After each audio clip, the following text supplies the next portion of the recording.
Hello दोस्तों, Rajasthan high court stenographer के लिए बेहतरीन डिक्टेशन स्टार्ट होगी 3 सेकंड बाद। स्टार्ट। हिंदू धर्म में हनुमान जी को सर्वशक्तिमान और प्रभु श्री राम का परम भक्त माना जाता है। विराम।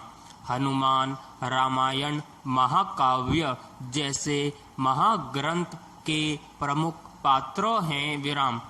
हनुमान जी भगवान शंकर के 11वें अवतार थे। विराम। जिन्हें रुद्रावतार भी कहा जाता है। विराम।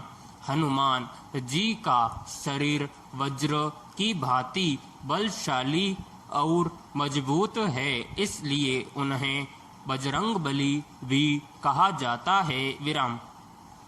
हनुमान जी को 7 चिरंजीवियों में से एक गिना जाता है। विराम। ऐसा कहा जाता है कि वह सभी कला में माहिर है। विराम। बुद्धिजीवियों में सबसे विद्वान और वीरों में महावीर हनुमान अपने पराक्रम और विद्वता के लिए प्रसिद्ध हैं। विराम।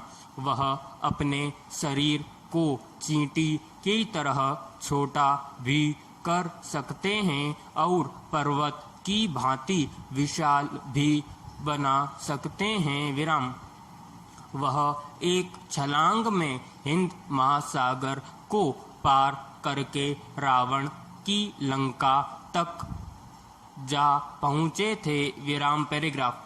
रामायण में वर्णित हनुमान जी का मुख वानर समान और शरीर मानव समान है। विराम। शरीर अत्यंत बलिष्ठ और वज्र समान है। विराम।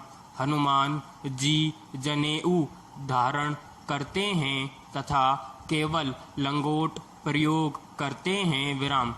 हनुमान जी की पूंछ वानर समान लंबी है और अस्त्र में गदा का प्रयोग करते हैं। विराम। हनुमान के पिता का नाम केसरी था, इसलिए उन्हें केसरी नंदन कहा जाता है। विराम। पवन देव के मुंह बोले पुत्र होने की वजह से मारुति नंदन भी कहा जाता है। विराम। शास्त्रों में इस कथा का प्रसंग आया है कि जब हनुमान जी शिशु अवस्था में थे और उनकी माता जंगल में फल लाने के लिए गई थी। विराम।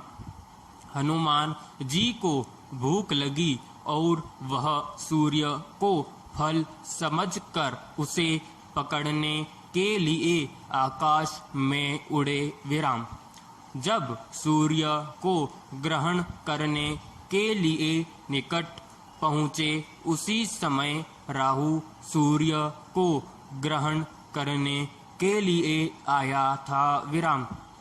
हनुमान जी को देखकर सोचा कोई दूसरा राहु है और भयभीत होकर चुपचाप भाग गया। विराम।